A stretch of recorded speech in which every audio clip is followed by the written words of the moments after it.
사실 공백기가 길었던 게 죄는 아니잖아요. 그냥 사정이 있었던 건데.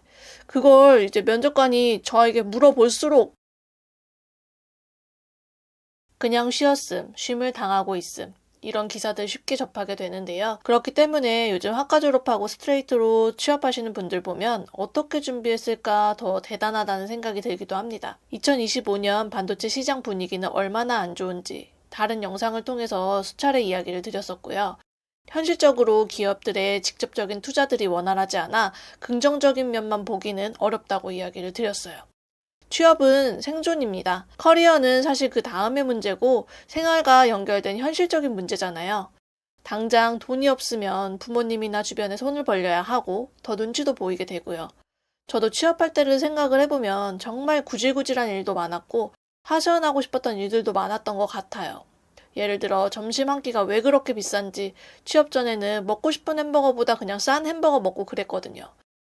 입사하고 나서는 먹고 싶었던 음식과 요리들도 마음대로 사 먹고 주변 친구들이나 가족들한테도 좀 당당해지고 정기적인 월급이 들어오니까 마음에 대한 안정감도 생겼던 것 같아요. 그리고 회사 복지나 연봉, 성과급도 안정적으로 들어오니까 주변에 작은 선물도 할 수 있었고 특히 경제적인 부분 이외에도 제가 제일 변화했다고 생각하는 점은요. 취업 준비를 18개월 정도 준비를 하면서 나는 진짜 안 되는 사람인가 보다. 나는 정말 쓸모없는 것 같다. 다른 친구들의 합격이 입으로는 축하하는데 마음은 정말 부럽다. 이런 걱정과 자책들을 했었거든요. 하지만 이 걱정을 뿌시고 취업이 되고 난 이후에는 내가 마음만 먹으면 나도 뭔가 할 수 있는 사람이구나.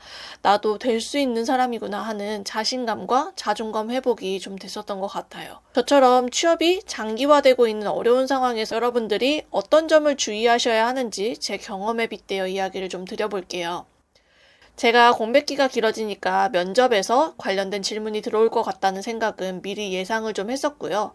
제발 공백기에 대해서 물어보지 마라. 제발 좀 안 물어봤으면 좋겠다 했었는데 면접에 가면 어김없이 공백기에 대한 질문을 하시더라고요. 너무 자신감 없게 주눅이 들어서 답변을 겨우 해도 그 이후로는 질문 자체가 안 들어왔던 것 같아요.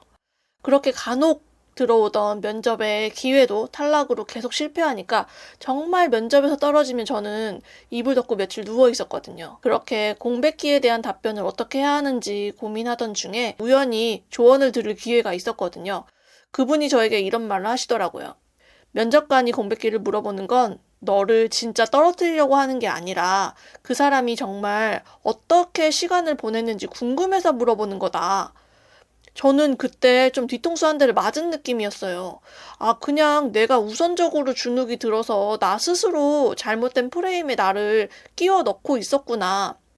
사실 공백기가 길었던 게 죄는 아니잖아요. 그냥 사정이 있었던 건데. 그걸 이제 면접관이 저에게 물어볼수록 저는 이미 무덤을 제 스스로 파고 들어가서 떨어뜨려 달라고 했었던 거죠. 그 이후로 저는 자기소개서에서도 면접에서도 자신감 있게 좀 임할 수 있었고 최종적으로 대기업 면접에서도 합격을 할 수 있었습니다. 취업이 장기화되면 사실 별거 아닌 일에도 멘탈 나가는 경우가 굉장히 많고 내가 생각하는 약점 때문에 취업이 안 되는 거 아닐까 하는 염려도 많이 하게 되는 것 같아요. 그렇기 때문에 취업 공백기가 발생되는 상황에서 어떤 마음가짐을 먹어야 하는지 이야기를 드리면요. 첫 번째, 저는 일찍 일어나시라고 추천드리고 싶어요.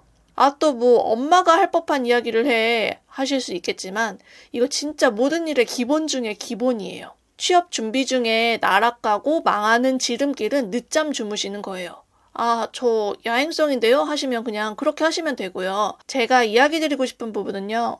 규칙적인 생활을 하셔야 단단하고 긍정적인 마음가짐이 나온다는 이야기입니다. 저는 취업 준비할 때 다른 친구들, 세상의 모든 직장인들이 출근하는 아침 8시에 누워있는 제 현실이 너무 힘들었어요. 머리는 베개를 베고 있는데 머릿속으로는 나 뭐 하고 있는 거지? 하는 자책감과 초조함으로 눈물이 날 때도 있었거든요. 한동안 그렇게 우울감에 사로잡혀 누워만 있다가 이런 생각이 들더라고요.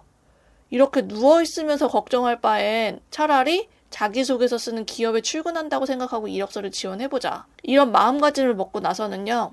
일부러 일찍 일어나서 출근 준비하듯이 도서관이나 카페에서 하다못해 집안 식탁에 앉아서도 깨끗이 씻고 옷도 좀 깔끔하게 입었고요. 자기소개서를 쓰는 회사에 출근하는 것처럼 자기소개서를 기계적으로 쓰기 시작했어요. 저도 알아요. 자기소개 쓰기 힘든 거. 그런데 이렇게 마인드를 바꾸고 나니까요. 제 스스로가요. 너 그냥 지금 자기소개서 쓰는 일 해야 하는 사람이야 라고 마인드셋이 되더라고요. 그냥 뭐라도 한 문장 쓰게 되고요. 취업 합격에 닿을 것 같은 느낌이 생겨나더라고요. 제가 이 마인드가 굉장히 중요하다고 생각하는 이유는요. 정해진 장소에서 자기소개서를 쓰는 루틴을 만들다 보니까 하루하루 내가 뭔가 하고 있다는 느낌이 들더라고요.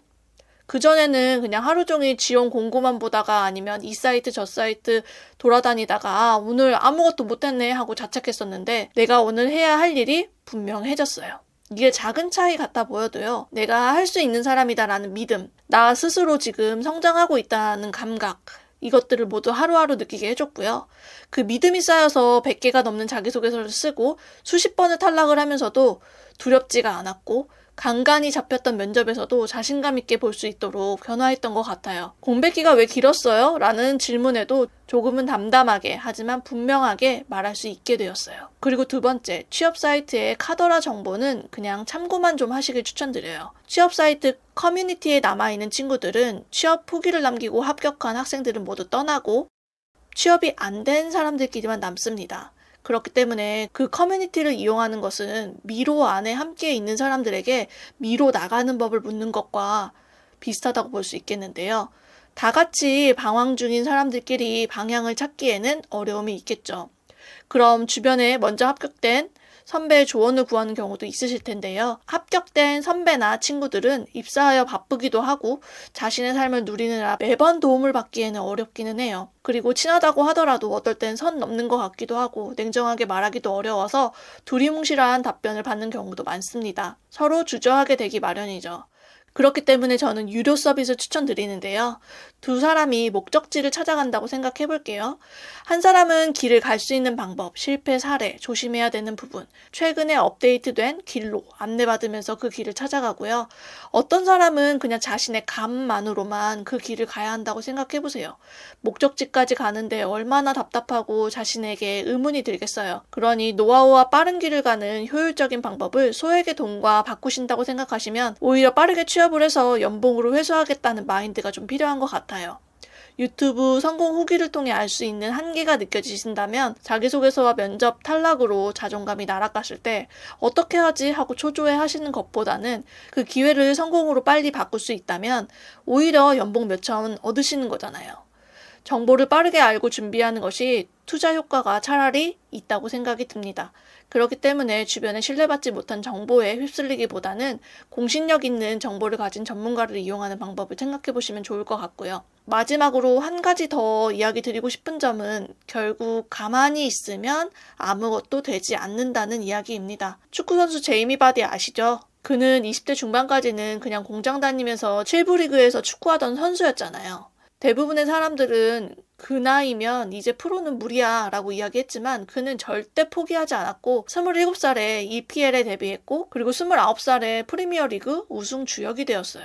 결국 우리가 할 수 있는 건 작은 것부터 하나씩 해보는 거예요. 하루에 아침을 일찍 시작하는 것, 그리고 하루에 10분 자기소개서 한 줄 써보는 거, 하루에 30분 산업에 대해 공부하는 거. 이런 사소한 것들이 모이고 쌓여서 어느 날 갑자기 나 생각보다 괜찮은데? 하는 순간이 진짜 오더라고요. 그래서 여러분 지금 당장은 자신 없어도 괜찮아요. 하지만 오늘 하루 내가 취업을 향해 뭔가를 했다는 그 감각만은 꼭 만들어 보세요. 그게 여러분의 취업의 길로 조금씩 이끌어 줄 거라고 저는 믿습니다. 여러분의 공백기 결코 부끄럽지 않습니다. 오히려 그 시간을 어떻게 견뎠는지가 진짜 여러분의 이야기입니다. 앞으로도 이런 현실적인 이야기, 멘탈 관리, 전략적인 준비법 계속 나눠드릴 예정이고요. 조금 더 실질적인 도움을 원하신다면 하단 댓글에 링크 영상 참고해 주시면 좋을 것 같아요. 혼자 헤매고 있다는 생각이 들 때 제 채널이 작은 동행이 되어드릴 수 있었으면 좋겠습니다. 그러니까 혹시 오늘 이야기가 괜찮으셨다면 구독과 좋아요 그리고 알림 설정까지 해주시면 앞으로도 응원받을 수 있는 영상 보실 수 있을 겁니다. 행복한 하루 되세요. 감사합니다.